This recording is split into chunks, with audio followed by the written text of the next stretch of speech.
가운데층 생각 안 하고 그냥 살찌면은 셀룰라이트 생기고 이 위로도 물류를 왔다 갔다 보내고 받고 하고 여기서 갑자기 과부하가 걸리고 사방팔방 막히고 셀룰라이트가 확 생긴다. 하이프 기종들 많이 쓰잖아요. 울세라 같은 거. 이렇게 열정을 만들어서 쏴버리면 오히려 그게 손상이다. 안녕하세요. 20년째 바디라인을 연구하는 닥터 김입니다. 살은 빠졌는데 허벅지 뒤에 오렌지 껍질이 드륵드륵 좀 너무 보기 싫죠? 도대체 이런 셀룰라이트는 왜 생기는 걸까요? 어떻게 하면 없앨 수 있을까요? 오늘은 셀룰라이트를 어디까지 제거할 수 있는지 현실적으로 얘기해 드리겠습니다. 셀룰라이트는 일반 지방이랑 다른 건가요?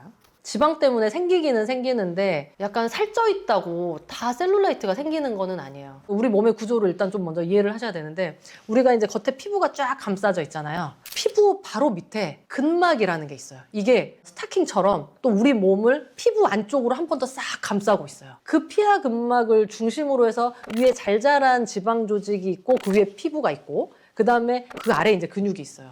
그러면은 우리가 옛날에는 요 가운데층 생각 안 하고 그냥 살찌면은 셀룰라이트 생기고 살 빠지면 없어진다고 생각했는데 실제로 그 피하 근막이라는 게 굉장히 중요성이 대두되고 있거든요. 여기는 뭐냐면 우리 림파선 마사지 한다고 막 이렇게 막 이렇게 하잖아요. 그게 피하 근막층 마사지 하는 거거든요. 그렇게 우리 피부 바로 밑에 굉장히 얇은 막에 림파선들이 굉장히 많고 혈관도 굉장히 많고 어떻게 생각하시면 되냐면 굉장히 큰 도시가 있는데 지하에 교통망이 굉장히 잘 발달되어 있는 그런 층이 있다고 생각을 하시면 돼요.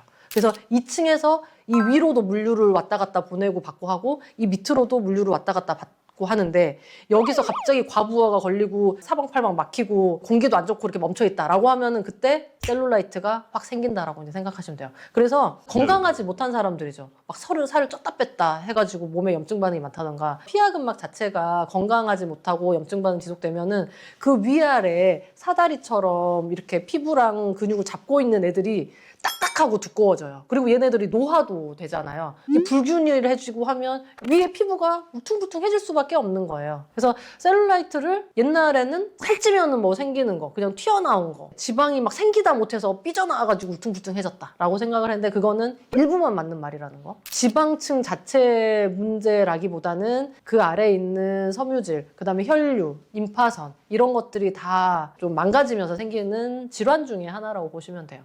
셀룰라이트를 없앨 수 있는 시술이 있나요? 림파선 얘기했잖아요. 림프 부종을 없애고 혈류를 좀 정상화시키고 이런 시술들을 이제 받아야죠. 그러니까 그런 시술 중에 가장 간단한 거는 마사지도 포함돼요. 뭐 이렇게 계속 주물주물하고 막 이런 것들도 포함이 되거든요. 그리고 뭐 열을 가하는 각종 기구들 있죠. 뭐 고주파, 피팅 레이저, 온다, 항노화 작용을 하는 모든 것들은 그 피하 근막을 좀 회복시키는 데 도움을 줘요. 심지어 뭐 써마지 같은 것도, 바지 써마지도 있잖아요. 그런 것도 도움이 되고. 시술 중에 주의해야 될 거는 있어요. 리프팅 하면 여기 뭐 스마스층 이런 얘기 혹시 들어봤죠? 스마스층도 피하 근막이에요. 피부 바로 밑에 이렇게 쫙 깔려있는. 그게 다 여기까지 다 연결이 돼 있어요. 온몸에 다. 그게 처지면 우리 얼굴도 처지고 이제 좀 보기 싫어지잖아요. 몸에서는 그런 게 처지고 또 딱딱해지고 하면 셀룰라이트가 생기는 거고. 그 피하 근막, 여기 스마스층을 좀 쪼그라뜨린다고 해서 하이프 기종들 많이 쓰잖아요. 울세라 같은 거. 근데 어떤 강의에서는 피하 근막을 직접적으로 이렇게 열정을 만들어서 쏴버리면 오히려 그게 손상이다. 그래서 셀룰라이트 그런 시술로 인해서 더 심해질 수 있다라고 얘기를 하시는 분들도 있어요.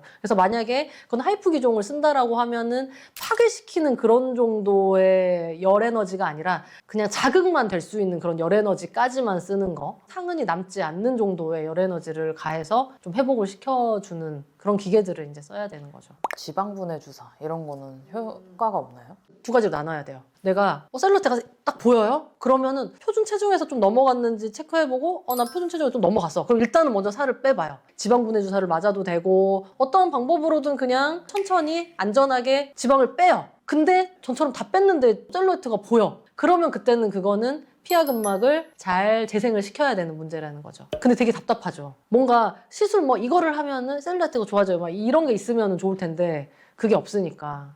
한 번에 싹 없애고 싶은데 그런 방법은 없는 거죠.